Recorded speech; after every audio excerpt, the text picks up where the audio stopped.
But as we begin, I'd like to ask everyone in the room to just pick a number. Any number. Just choose a number. Hold it in your mind for a moment. All right, everybody got a number? 69. All right. How many chose a number greater than 1 million? Let me see your hand. 1. 2. Sometimes the numbers we choose, when we can choose any number, turn out to be very significant. Not too long ago, two young men met, really by chance, on the Stanford University campus.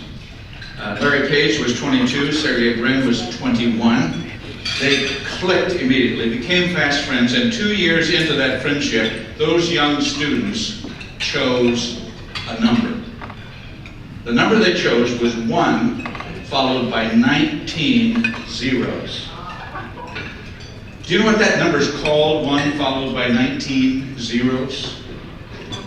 It's called a googol, G-O-O-G-O-L. And that was the number of internet searches they thought the new program they were writing could handle. So just a few months later, when they started this embryo company, to keep the number before them, they named the company Google. And of course, it's become very much a part of our life. The noun has become a verb. We Google things all the time. And it became very, very significant. I hope that the people in this room, the leadership and the folks that work at every aspect of Riverside, I hope you're the kind of men and women who can also think big. And my sense is that that is the case. Imagine someone deciding to build a factory, and they come into a community like ours, and they work with realtors and developers, and they get a piece of property, and they work on all of that. Then they begin to get the regulations all set, and they work with the railroad to bring in a siding, and they get everything all set. And then come teams of architects and builders, and the building goes up over a long period of time. Equipment is all put in place. And then, can you imagine, as soon as the factory is ready to open, the folks sit down around a big table and say, what should we manufacture here? I mean, now that everything's ready, what should we make? What should go out of those doors and onto the trucks and onto the rail cars? It doesn't work that way.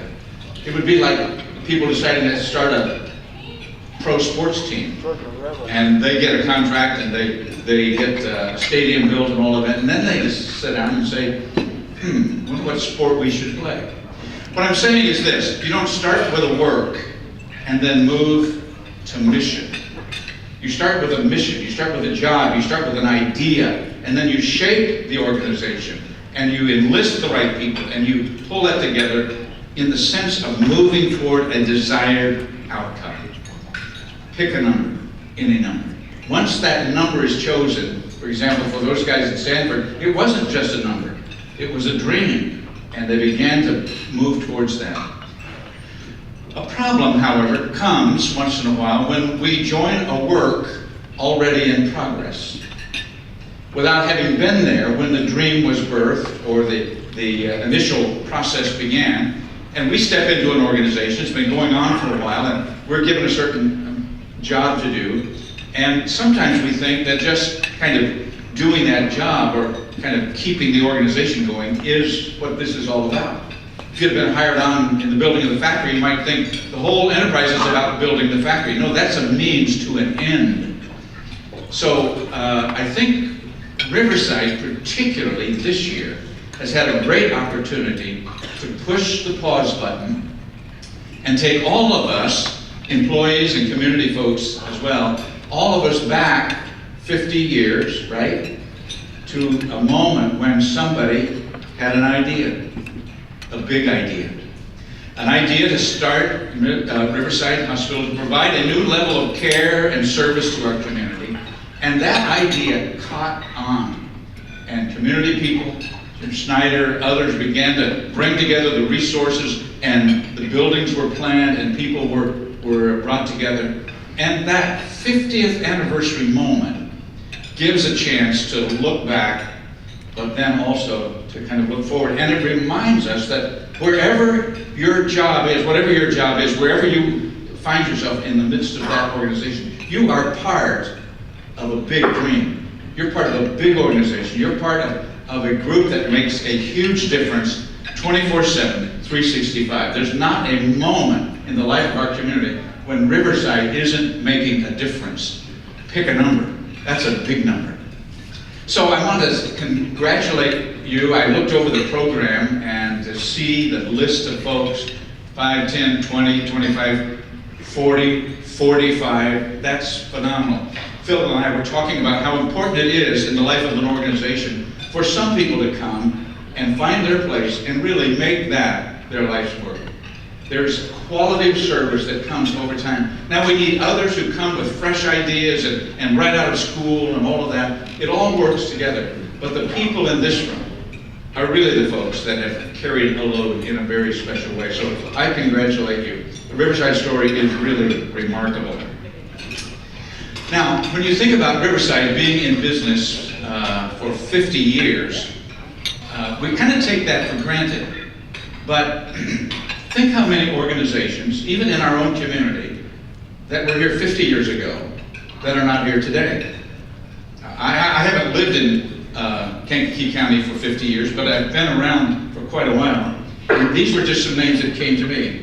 A.O. Smith, Roper, General Foods, Grayler Furniture, Alden's Department Store, Plankerger Men's Shop, Bon Miché, The Little Corporal, Redwood Inn, Rudy's Grocery Stores. You could keep naming lots of very fine organizations that were here, but they're not here now. But in contrast to that, Riverside is not only here, it's not only survived, it has really thrived. It's stronger today. It's more effective today than before. And just let me remind you, Riverside is not a set of buildings.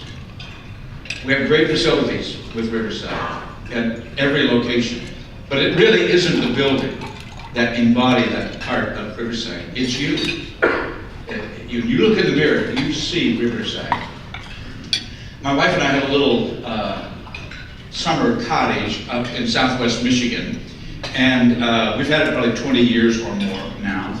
And we try to get up there when school is out and all of that. So it's right on a little lake, and so when we got that place, I got a little sailboat, and I didn't know really anything about it, but that's kind of fun to kind of learn that. So over the years, I've learned some things from that sense of being on the water and all of that. I learned, for example, the importance of a rudder. And without a rudder, you are really adrift. A rudder is what keeps the boat going in the right direction. And I think about an organization, the rudder really becomes the value system, the mission, the purpose for why you exist. And as long as that stays steady, then you make progress. And that's really been, I think, a hallmark of Riverside, that ability to kind of keep focused on why this organization exists. There's a place on the Olivet campus in one of the resident halls where there's a beautiful kind of wood wall, and years ago one of our art professors and artists carved the image of a sailing ship on the sea, and above it wrote this: "It's not the wind, but the set of sail." In fact, I think he was more poetic. It's not the gale, but the set of sail that determines which way you go. And so that same sense of having clarity of mission, a purpose that drives the organization, and you've done that very, very well. I read a little book, it's probably been 15 years ago now, when I was kind of getting into that sailing thing. Oh, I didn't tell you the name of my boat. I named my boat College Business. So, for example, if you call sometime and the secretary says he's on college business, you'll know, but don't tell anybody else. Well, I was reading this little book, and the book was titled "How to Row a Little Boat." And it's really the story of a fellow who learned how to sail. And he grew up around the water, and he was just still a young teenager, but he made friends with an old kind of sailor guy who was going to teach him. So he shows up, and the first several days, the sailor had the boy simply row a boat across this kind of inlet. And he writes these words: I sat in the center of the dinghy, facing the stern, my destination somewhere behind me, a landfall I couldn't see. I had to judge where I was headed from where I had been 50 years, an acquired perception which has served me well. For the goals of my life, and especially my work, haven't always been visible points of light on a shore that looms out in front of me.